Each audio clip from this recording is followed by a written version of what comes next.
Many people say that music is a universal language. If that's the case, I would like to use music as a platform to talk about health. My name is Dr. Moshe Lewis, and I'm a full-time practicing physician who loves music and the way it affects our brains, our bodies, and our well-being. I would like to invite you to tune in where we interview musical artists about health matters that are important to them. But the truth is, we'll be discussing topics that affect all of us. From mental health to body image, cancer screening to stroke, our health is truly our greatest asset. So the goal is to open the dialogue on health to embrace topics that we don't always like to talk about in a way that's raw, candid, and lit.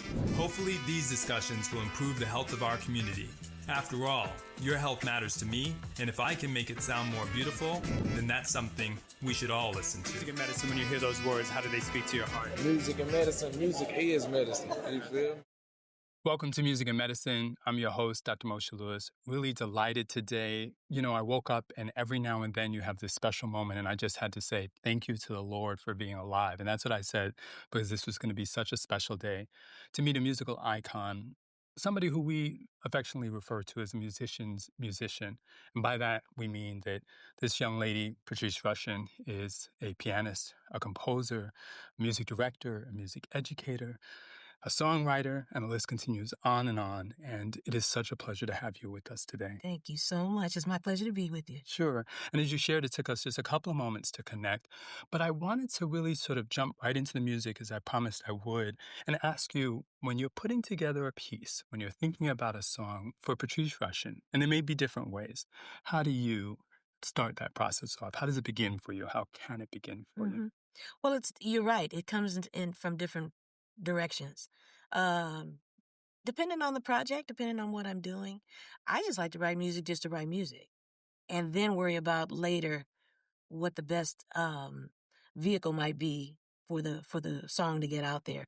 Sometimes it comes as an assignment where a person says, I need a particular song that has these characteristics. Do you want to take a stab at it? But when I'm doing them for myself, it's more fun because it really just comes out of the moment of just playing first. And we were talking about the collaborative effort, and I'm one of those people too. You always want to bring your A game to the tables, but when you're working with somebody else, they can sometimes bring out of you other things that may not have happened in the moment. I say something, you say something else, it sparks something else, blah, blah, blah. It's the same way with the music. So I enjoy just playing. Sure. And that always feeds a lot of ideas that I can disperse later. Sure, absolutely. Your passion comes across. I promised that we would do maybe a couple of musical notes to take probably the brightest and biggest example of that.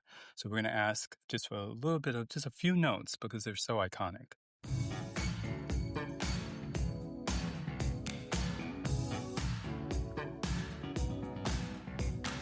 So I wanted to start with that because I thought, let's dissect this a little bit.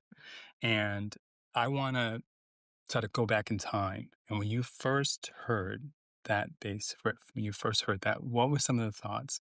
And tell us about the young man. Well, that bass player is Freddie Washington. Yeah. And Freddie lived with my family for a few months when he was trying to relocate from the Bay Area to Los Angeles to be able to do more studio work and stuff like that. And we had played together, played a few gigs, and I always loved his playing, and we became like brother and sister. And when he stayed with us, we played every day.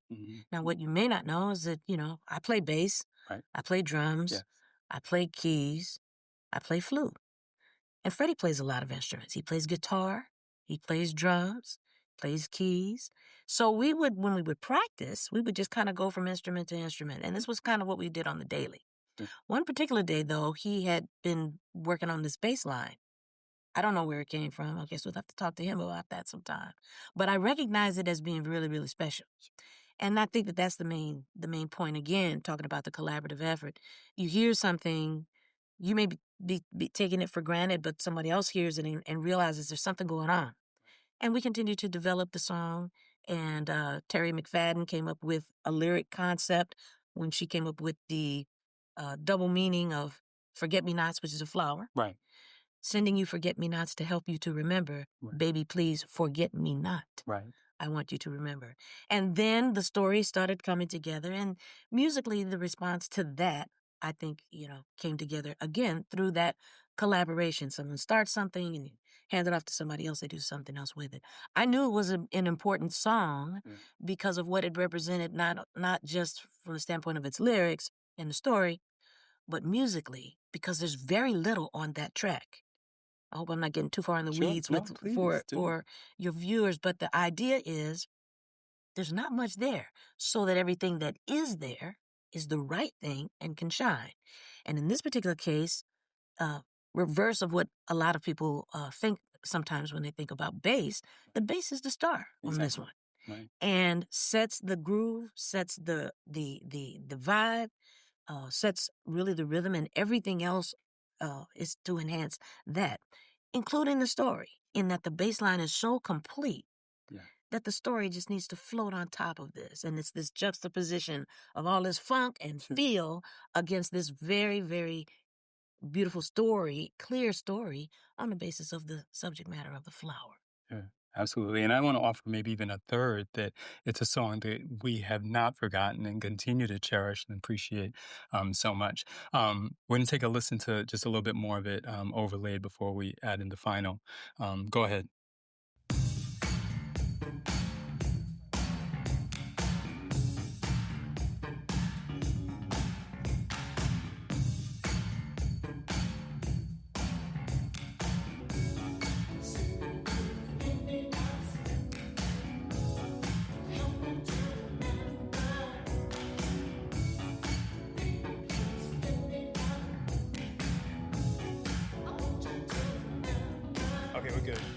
So I wanted to tease a little bit more into those lyrics. I know you mentioned it quickly, but talk to us about sort of what they meant to you sort of at the time as well, just personally in terms of your hearing them and just even an experience that you may have been having that spoke to you.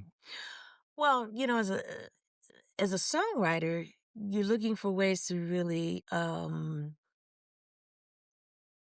almost orchestrate a certain scene, a story. And musically, that came together first, and then just like I said, the line that started the chorus. Now it's about building a story so that you can get to that chorus and it makes sense. And so the idea of the flower and the idea of what it means to be in a relationship, let's say, in one that maybe didn't work, but was great and had its moment and its time. Seemed like a nice story to tell over the musical aspects of the song. Sure. Yeah. And I know we mentioned the Bay Area. If I'm not mistaken, some of that taping for the hand claps, was that done up in the Bay Area? Well, we did everything in LA. Okay. But I spent so much time in the Bay Area, as I was telling you, that feels like home too. My very first albums, actually. And people really discovered what I was about, and ironically, not in LA, but in the Bay Area. So I have a very special place in my heart for that area. Absolutely. How did that piece come in that you all thought to add that in? The claps? Yeah. When we started working on it, the rhythm that we initially had was done on a little drum machine. They weren't called drum machines then, but it was essentially a little machine that could do this. And the claps were a big part of that, but they weren't strong enough. And we wanted to make sure that there was a what you're looking for when you're trying to create a groove is that there's a conversation that's happening with the rhythm section.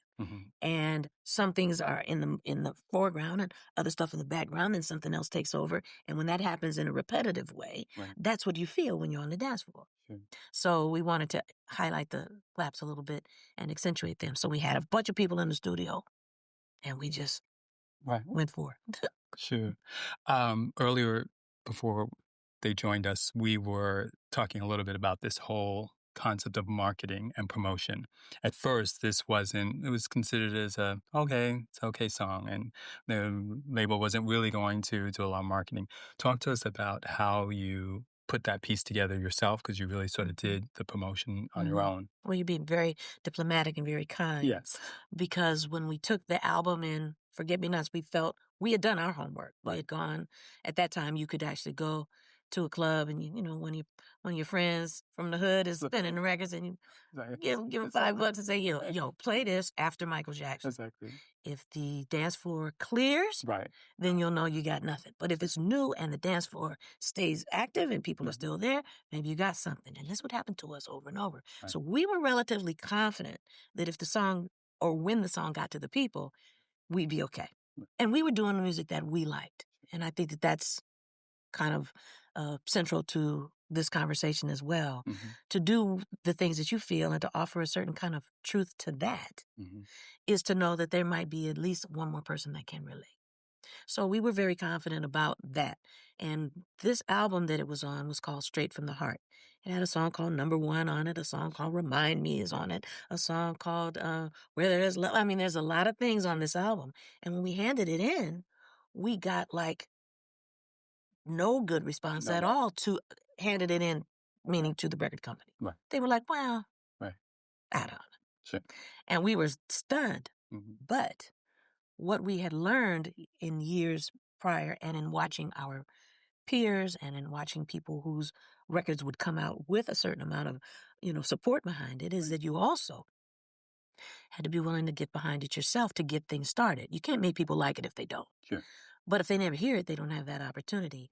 And at that time, radio was the mechanism that you heard what was going on, that you heard the new music. And so we had to get it to radio. And we hired some promotion people to just take it in there for us. Right. We couldn't do it for very long. We only had about 2 or 3 weeks worth of money to do it with. Sure. But once it got to radio, then the people took care of it. And that was a valuable, valuable lesson. Because had we listened to what the record company people had to say and just felt like it wasn't going to have a chance, it does something to you emotionally after you've worked so hard to do something. But the other thing is to know what to do about it. And you know what they say. They say, don't get mad, get busy. Exactly. So on that note, looking at the positives and negatives, do you sense that some of it was the complexity of the work that you created? You're a jazz prodigy, like I said, multi-instrumentalist. You were a complete enigma and still to a large extent are today. I think that had something to do with it. I think that there was, as in most things, a standard of the way that people do things. And I think there was a marketing standard that, especially for Black music and artists who were Black, that they did a certain thing. Right. And as long as you only colored within the lines that the business had established was your thing, you were good. But the other part of that is that Black music is always progressing. And it is made up of many, many different things. And I think that some of those things offer possibilities inside of the music that don't necessarily fit the marketing mechanism at that moment. Right. So we may have been ahead of the curve. And being ahead of the curve in those days made it a little bit tougher. And certainly, I think what I wanted to do as an artist and what I wanted to do as a musician may have also been a little ahead of a curve that could allow it to happen easily. But I had so much support all the time by the music community who was aware of my seriousness and that helped me understand that I didn't have to be afraid of developing a skill set that would allow for me to be able to participate in music, because that's what I wanted to do. Sure, absolutely. You've worked with so many great artists, and I want to just pick one to at least start with, and that might be Prince, who, when you say a lot of the types of things you're talking about, they certainly speak to our hearts in terms of maybe being a little bit ahead of his time and multi-instrumentalist. What was that relationship like? We actually met on the telephone because what we had in common initially was a recording engineer by the name of Tommy Vicari. And Tommy had recorded a couple of my early albums, and I was doing studio work, and so we would see each other often. He says, there's this guy that I'm going to be involved with on his first record, and I've been doing my homework, listening and stuff, and he says, I want you to meet him. You guys remind me of each other just from the standpoint of the way you approach music. I said, okay. So he called him on the phone, and as you can imagine, that was a pretty quiet conversation. Prince was not of a lot of words, especially initially, but he knew my music a lot. So he was asking very specific questions. What did you use on this song? How did you do blah, blah, blah? That was our initial conversation. It was really about the music. And later on, after we had a chance to meet, our paths kept crossing early on. We filmed American Bandstand on the same day. Right. Now the shows didn't air at the same time, but they would film multiple shows, and we were there on the same day, so we had a chance to talk again then. And so there were things like this that happened. Now, obviously, our conversations when he would call were always musical. What is this? How is that? What are you doing in terms of this? Blah, blah, blah.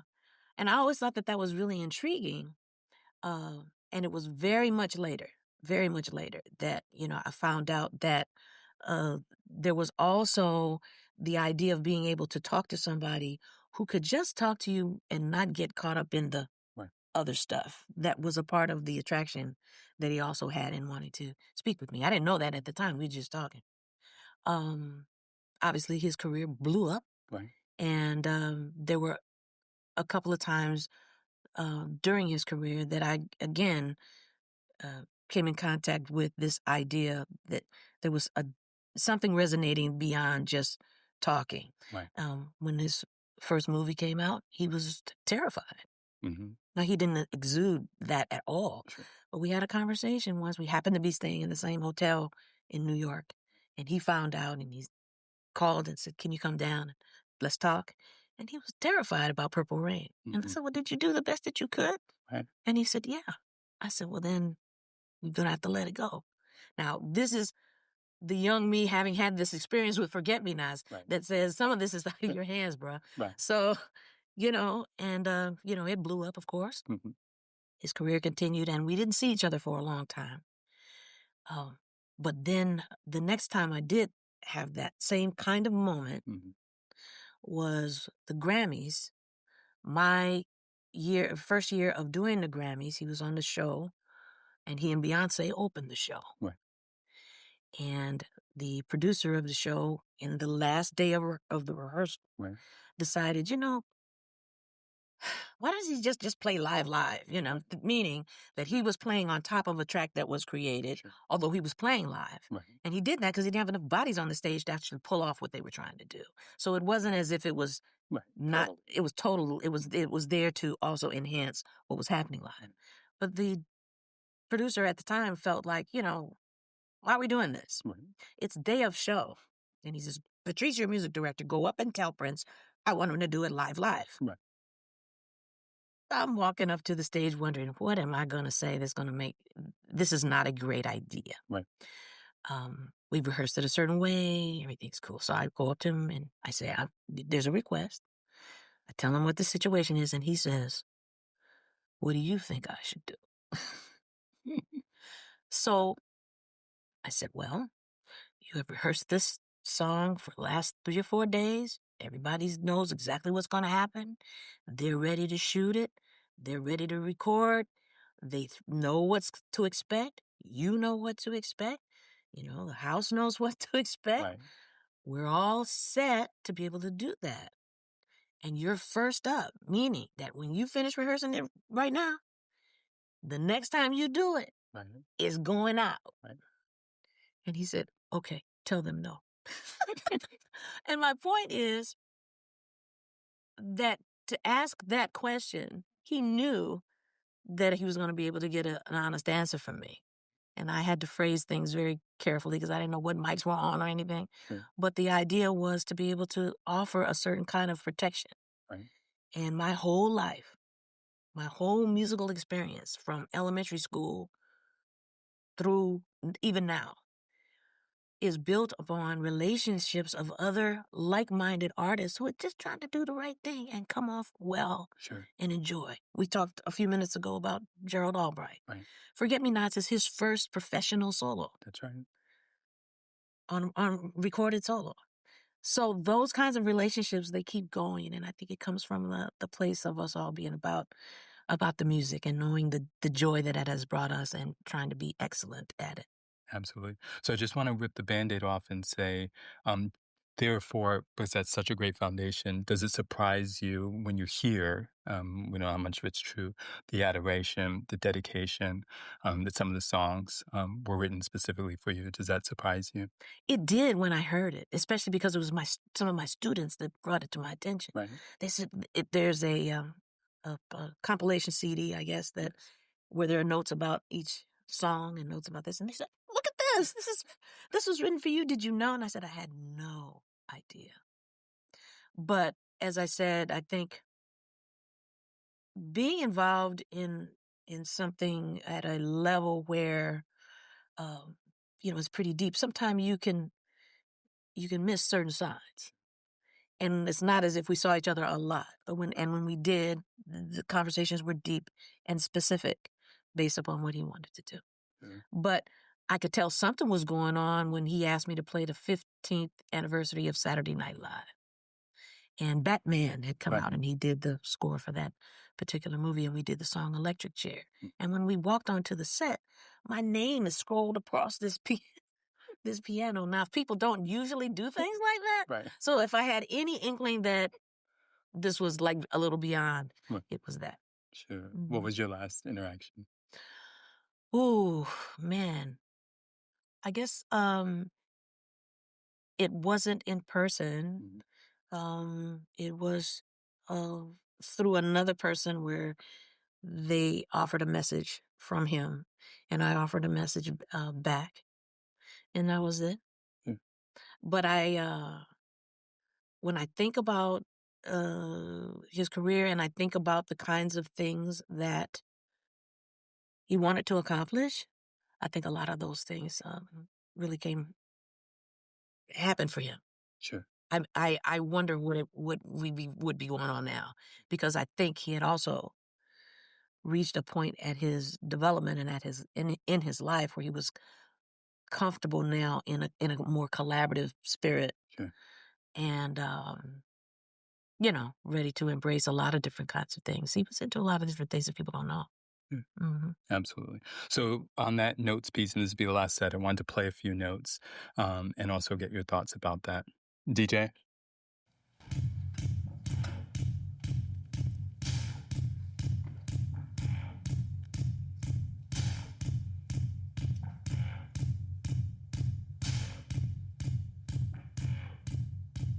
So I think you can imagine why I chose that one. But as you hear it, we tried to dissect it a little bit. What are some of your thoughts about the way music was put together in this song in particular? Well, I wasn't there for this one, but knowing, some of his ideas and some of his work, of course, his influence has always showed up immediately. Okay, so you hear the sound of the guitar and you hear Sly Stone. You hear, obviously, the synth bass, which at the time was derivative from music that was, of the other bands that were going on at the time. Parliament Funkadelic, Earth, Wind & Fire, blah, blah, blah. You hear the use of space. That's a big one. Because the use of space is something that also came out of listening to a lot of R&B where everybody had a part and everything had a space. And that space is what made the overall groove. And then the simplicity of each part, but each part played with a certain kind of intensity, as a band leader, that's, I think that's the sound that he always heard, is he heard other people's contributions to the thing, other parts, not just the part that he would play, but the other parts. And he was good at being able to illustrate that because he could play a lot of things, and technology, especially at that time, really allowed for him to record a lot of things on his own. So he could get it done and get a very clear map of what it was to have that happen and offer that as the recording. Then he could take the ideas from the recording and create a show, which just magnified the greatness of the recording because it added an element that you can't get on the record, which is execution of a show. Right, absolutely. So I want to kind of jump forward and then move backwards. Music educator, several years at USC. As you have had that opportunity to continue to teach young people, what are some of those take-homes and messages that are important for them, as you just so delineated things that we often don't hear in a music program: space, intensity, taking your time, and also, intense collaboration. Mhm. Well, I was teaching and ran the popular music program at USC for about 12 years. And when that program was designed by a man named Chris Sampson, it was to serve a purpose of giving young musicians who maybe didn't determine that music was their calling until they were 14 or 15 years old. Well, in the classical music tradition, that's late. Right. That's really late. But so what happens to the kids who are equally as involved in the music that they like, who really want to learn how it's put together, learn to do that, and want to do that kind of music for a living, or be involved in that musical space and all of the different things that are derived up from that? Where do they go? Where do the songwriters go? Where does the guy who wants to play rock guitar, where do they go? So the program was kind of developed to operate with that. And one of the things, to your point, one of the things that became very noticeable as we were determining what the goals of the program would be first, then work backwards to see, now, how do we get to those goals? What we found out that one of the things that was really missing was people weren't studying repertoire. Now, in every art form, sport, Right. whatever, when you're trying to do something at a certain level, you're working in the present, but you're also knowing how you got here by learning about the past. And in music, in classical music, if you tell yourself, I'm going to be a classical violinist, or I want to be able to play in the orchestra, you're not going to get past Bach. Right. And you won't get past Mozart. Right. And you won't get past Brahms. Right. You will be going through and learn certain stylistic understanding and historic understanding that allows for you to understand where you are and then how to take it further. And every music is like that. We get to popular music and nobody thinks about that. Right. So we worked towards repertoire. We went back to the 50s and brought them forward so that they can see, through learning to play and develop the vocabulary of that music, that there is a correlation between Jackie Wilson and James Brown and Michael Jackson and Prince and Bruno Mars. That there is a line and there is a thread, that you can see it, and you learn it, though, by doing. Because if you didn't start till you're 15, you want to get with it. You want to start playing. Put them in ensembles, I think, was really a brilliant approach that we were allowed to do, because it gave us an opportunity in context to bring people into the music, and gave them a reason to have to practice and have to be excellent, and not worry so much about how many friends they were going to have, when they didn't have. My worst dream would be to have, thousands of eyes on you, but you can't do the thing. Right. So it's about learning to do that. And I think that in making it fun and making it interesting and helping people relate to it, I think that that's a big deal. And experiential learning. Right. Just because you want to do it doesn't force you to do it. You can want it, but you have to actually, get in there and try to do it. And hopefully be taught by people who can guide you in such a way that you'll make mistakes, and then you say, okay, we'll go back and do it again now. And that kind of, also, I think, for a lot of learners is a great way to be able to cement certain kinds of knowledge and standards in terms of how they go about trying to achieve their goals. Absolutely. Talking about Gen Zers, you have said that jazz essentially acts as a foundation for so much music in America, almost all of it. Do you enjoy, or have you noticed sort of this rise in their younger generation appreciation of some of this older music, that we continue to see a little bit more interest in soul, jazz, and R&B in particular? I think so. I think that there's an awareness now that it's connected to something, that the music that they're listening to is connected to something. You can tell when an artist comes along, maybe a current artist, and when they have the understanding of that, their music automatically has a certain kind of depth, and I think people pick up on it. Conversely, you also have people that just kind of ride the train because technology means anybody can make music now. Right. Anybody can make music, but maybe not everybody should. Right. And the idea is that to be able to find ways to determine good, better, best. And that comes, I think, through being educated and having experiences, going to hear people and discussing it and all the kinds of things that we used to do, that we used to have to do because we didn't have the same kinds of immediate access to everything. Sure. Talking about collaboration and also having great experiences, talk to us about Herbie Hancock as an example. Well, Herbie Hancock for me became sort of the gold standard for what you were trying to go for, especially as a jazz pianist.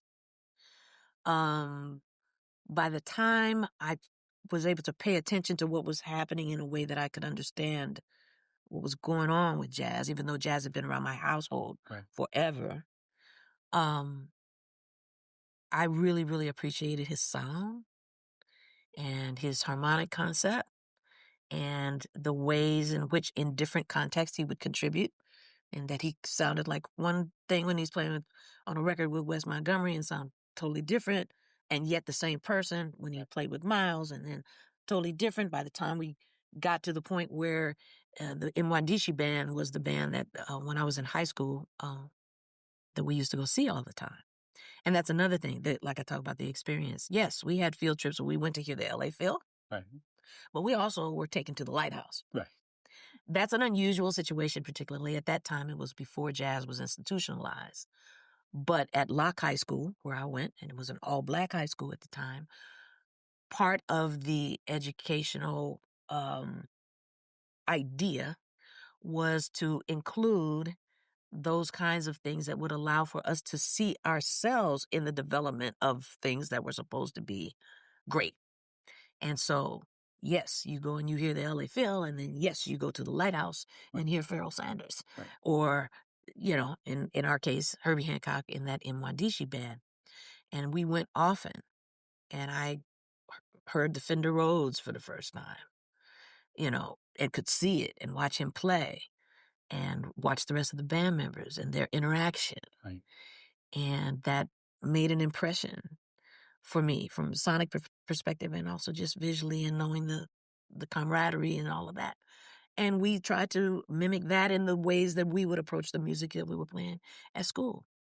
And when that band broke up and it was the start of Headhunters, to see Herbie make then what seemed like a major transition from music that was, you know, great and ethereal in its context to something that was groove oriented, it's like, whoa, it gave us permission.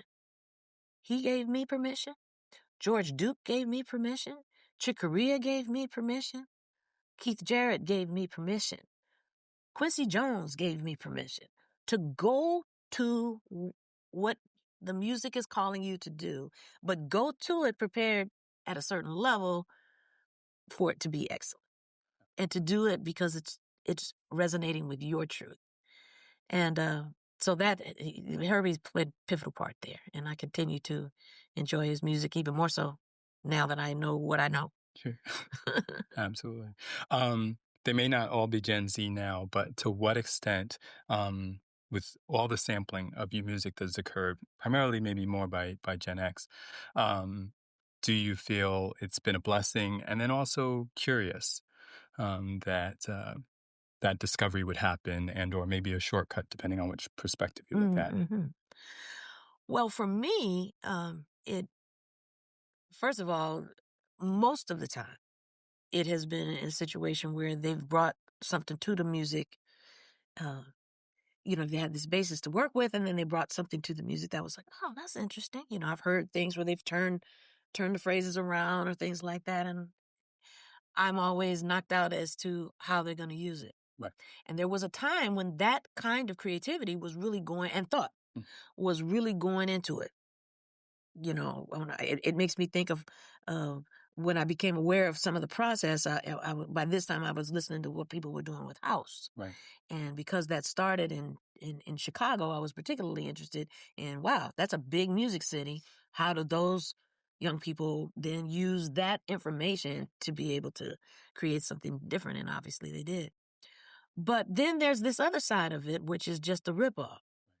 And the idea of wanting to use something and that the messages are inconsistent, maybe with the original concept of the song. Not that every song has to be about what the original was, Right. but when you take a love song and then the first lyric is something that I won't even say, Sure. Right. you have to wonder, okay, so what's the thought behind this? Right. And sometimes I've had to say no. Right. Absolutely.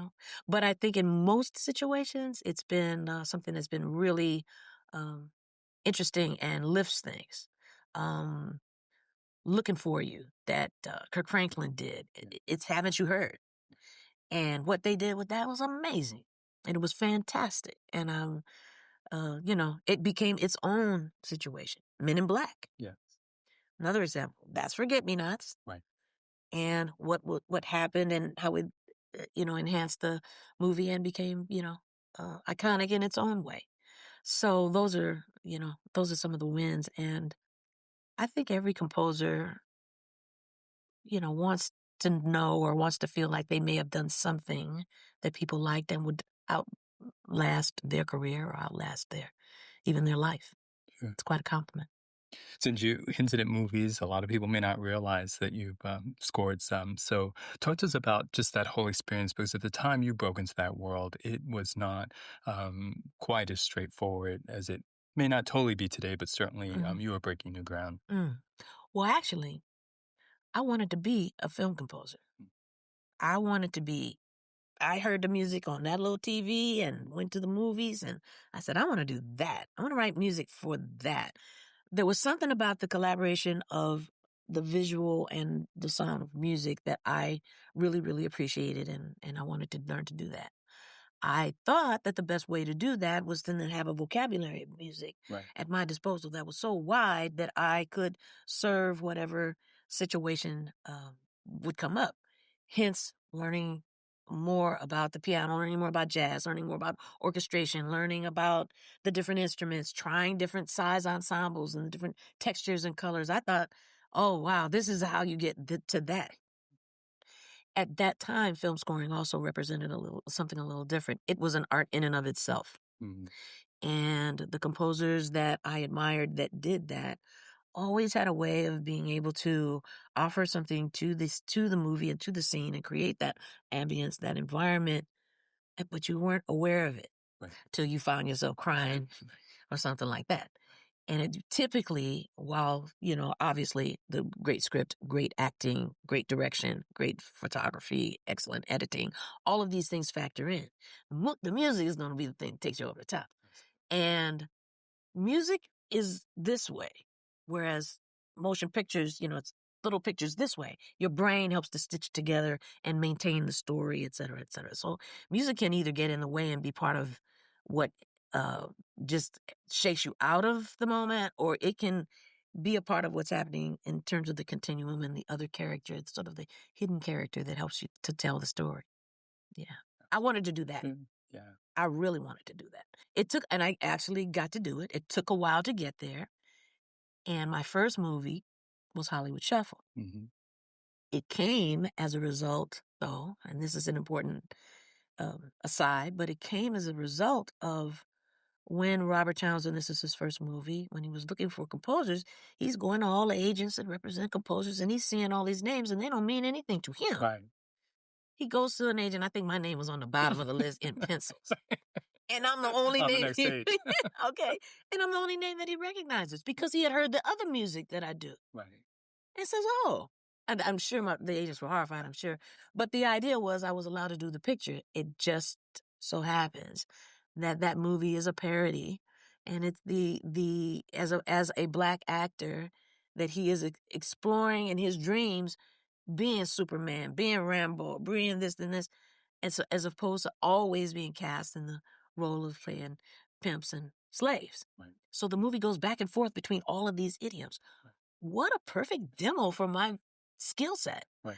He didn't know it and I didn't either. But the idea was I could serve that purpose and be able to then exercise some of the things that I was actually, had actually been working on for so long. From that movie, he got 5 HBO specials. Right. And he asked me to music direct them. Now I have the music director piece. And from that, I got the NAACP Image Awards, right. which I did for like 12 years straight. And from that, the Emmys, and from that, some things for BET, and from that, the Grammys. And now I'm this music director. So I say all of that to say this. One never knows exactly what's going to be put on your path that actually is leading you to what you think are your goals. And sometimes they feel like they're diversions. But the one thing that I do know is that is when I look back on those things now, I can actually see, wow, each thing begat the next. And so it's been really cool. And I try to impart some of that information as often as I can. Sure. Don't give up. Sure. You've always been so kind with your time. I want to just tease out one of those because that's a whole lifetime of experiences, and talk about working with her because she's very, very shy and super, super timid. And that's Janet Jackson. Mm-hmm. Well, my experience with Janet Jackson was really interesting. I met her when she was, a kid, and watched, her development, in terms of acting and these different things that she wanted to do. I think in working with her, that came sort of sideways too, as her production team of Jimmy Jam and Terry Lewis used to come to see me play all the time and listen to the records, and were fans, and have been very open about borrowing certain kinds of conceptual information from some of those records that they used, when they worked with Janet. And then I was asked to music direct one of her tours, help audition band members, et cetera, et cetera, et cetera. And I didn't get to see her all, that by this time you got to go through 60 people to have a conversation. Sure. And so we didn't have very much of an opportunity to connect, ironically, once I was, working for her to help develop the show. Right. Mm-hmm. Sure. No, understood. You slipped a keyword in there, and I definitely want to make sure we cover up this concept before we wrap up, which is service. Your whole life, I notice often when you introduce yourself as friend, has been that, whether it's the teaching or working with some of these greats, some people who became great already were great. You've seen your whole life as that. Touch us about how important and how that's been a guidance for you. Well, I don't think that anyone does anything completely alone. My experience has definitely not been that. There's always been people in my life who, in whatever they were doing, said or did something that turned that switch from me to we. And I think one of the biggest examples of that is the experience that I had in high school. And I saw it in different ways. I talked to you about, going to having different kinds of musical field trips. And us being able to have conversations about that. It happened again when there was this little band called Earth, Wind & Fire that used to come to our high school because they knew one of our music teachers and they needed a place to rehearse. Right. He says, okay, well, after the kids are done with school, come into the multi-purpose room and I'll have them help to carry your gear in and blah, blah, blah. Watching those rehearsals, please. I mean, I didn't know what I was seeing to be able to articulate at that moment how profoundly that would affect me. But I took in the work ethic. I took in slow things down and play softly so you can hear. I took in the fraternity that they seemed to have with one another. And I took in the attitude that it was going to be some work.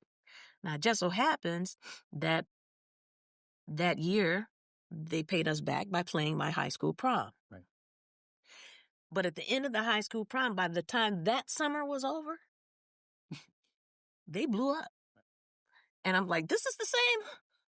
Yes, it was the same band, the same group of people, the same attitude, the same energy. And here we are so many years later. And some of my high school mates who were part of that are playing in that band. Mm. The horn section, we were in high school together. I've known, Philip, and I knew each of the iterations of guitar players. I knew them very well, and of course Radine. And Ralph Johnson was one of the young drummers in town that everybody knew because he could outread everybody. He could play, right, and was a great sight reader. So it's like, oh. So that was one. And then the last experience that I've had that lets you know that you don't do it by yourself is that your peer group also influences a lot. And when you're learning together and you're all serious about it and you push each other, what happens after that is that you start using each other to do stuff because you can trust that they're going to do the work. So Indu Chancellor was one of my best friends, came out of that school. We've talked about Gerald Albright, Gary Bias, who's playing with Earth, Wind & Fire and wrote the song Sweet Love for Anita Baker. We've talked about Paul Jackson Jr., who lived across the street from me. These are people that I grew up with, and we have continued to keep pushing each other. That's why it's important. Absolutely. Our show is called Music and Medicine. Mm-hmm. And when you hear those words, how do they speak to your heart? Well, I would offer that music is medicine. And I think that that's why of all of the art forms, it is arguably the most powerful. Because it involves all of the senses, it involves frequencies of sound, it involves all of the things that the sciences tell us are of important in order to for matter to exist, and yet you feel it, but you can't touch it. There is a spiritual component, and I think most artists or people who see things through an artistic lens realize that. And one of our biggest chores is to try to stay connected to that, especially as you go through a business which doesn't always reward that consciousness and that kind of integrity towards being a vessel of something that's higher. But that being said, there are those of us who do know. And when you know, you're supposed to do. And so I'm going to try to keep doing. Yeah. Absolutely. I appreciate it. Ladies and gentlemen, what a rare treat. Legendary icon, musician who really not only shares her spirit of collaboration, but also has been such a phenomenal teacher for many of our young people, whether they're at USC or City of Berkeley College, and has really just continued to travel the world and make her whole life symbolic of having music that we could enjoy for generations upon generations, that always has a collaborative spirit.